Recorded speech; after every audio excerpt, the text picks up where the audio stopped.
Often on this job, I think back to my days as a boy in Mount Vernon. It was a long time ago. And as many of you know, and I describe it all the time, I'm still a kid from the south side of Mount Vernon. Less hair, more waistline. But I graduated from Mount Vernon High School in 1970 on Memorial Field, and I want to see that field restored to what it was.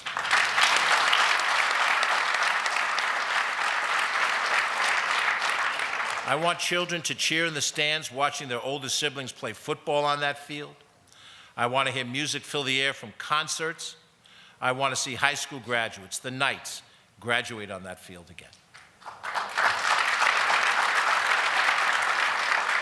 Just last week in a packed auditorium at Graham Elementary School, I was proud to be part of a public forum on the future of Memorial Field.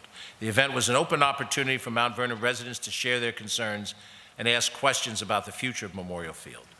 It was a good evening, and we aren't done listening to the public yet. If you were not able to attend the meeting and you wish a concern to be expressed, please email us at communications@westchestergov.com. I want to remind everyone this field belongs to the residents of Mount Vernon, and we are going to restore it together for them.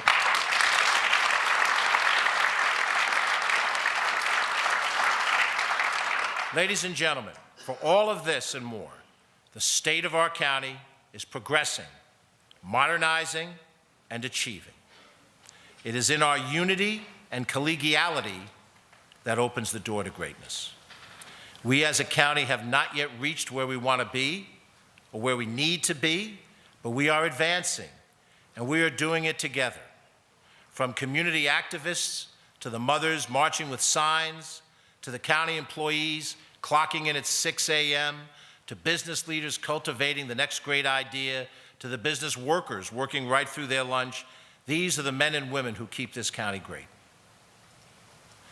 Let me close with an inconvenient truth.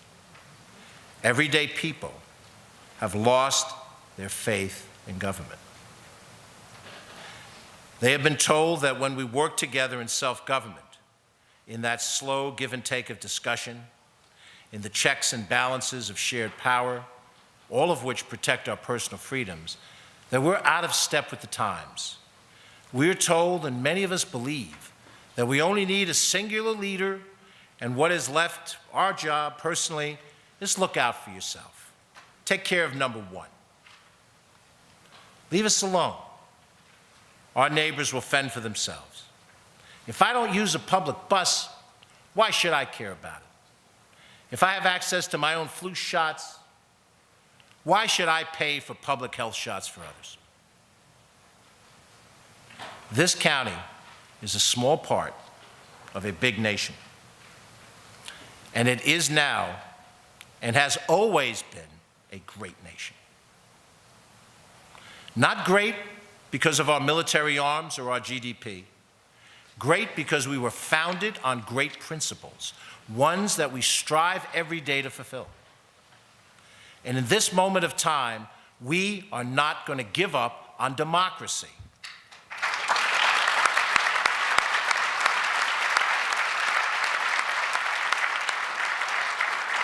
We are not going to give up on common purpose. We aim to restore people's faith and trust, not in government per se, but in the mutual commitment that we make to each other, to address the problems that we face, and to live in harmony. 200 years ago, my ancestors were rural farmers in Ireland and Italy. Each of you have your own story. I am here today, a native of this county, because of the risk those ancestors took to journey across an ocean to a new world, a better world. So we are here, right now together, in this moment, in this land, in all of our glorious differences. It falls to you and me to strive so that everyone can realize that opportunity, that we rise to the challenges at hand, and that we find common ground, Democrats and Republicans, women and men, young, old, and middle-aged, all religions, all skin colors. The greatest challenge is to give people hope that we can rebuild trust by accomplishing tangible things that benefit their lives. That challenge is greater than any one bill. It's greater than any one budget. It is greater than any one speech, and it is greater than any one county executive. But it is the challenge of our generation. Other generations who lived here once fought in our backyards for independence. Other generations who lived here went off to end slavery and maintain a union.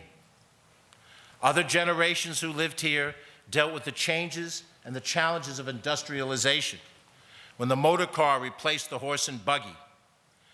Others who lived here survived a depression and defeated fascism that sought worldwide domination. In this generation, we have untold wealth, but not for everyone. We have constant change in communication and knowledge and social connection, but that connection often turns angry and ugly and a way to vent dissatisfaction. In this generation, we have doubt and conflict and cynicism. But we as Americans, we have never failed in this land to rise up and meet those challenges, whatever they were, and persevere and overcome them, and we will do so again. We will do it here in Westchester and everywhere else. We will meet that challenge head on, together, together, together.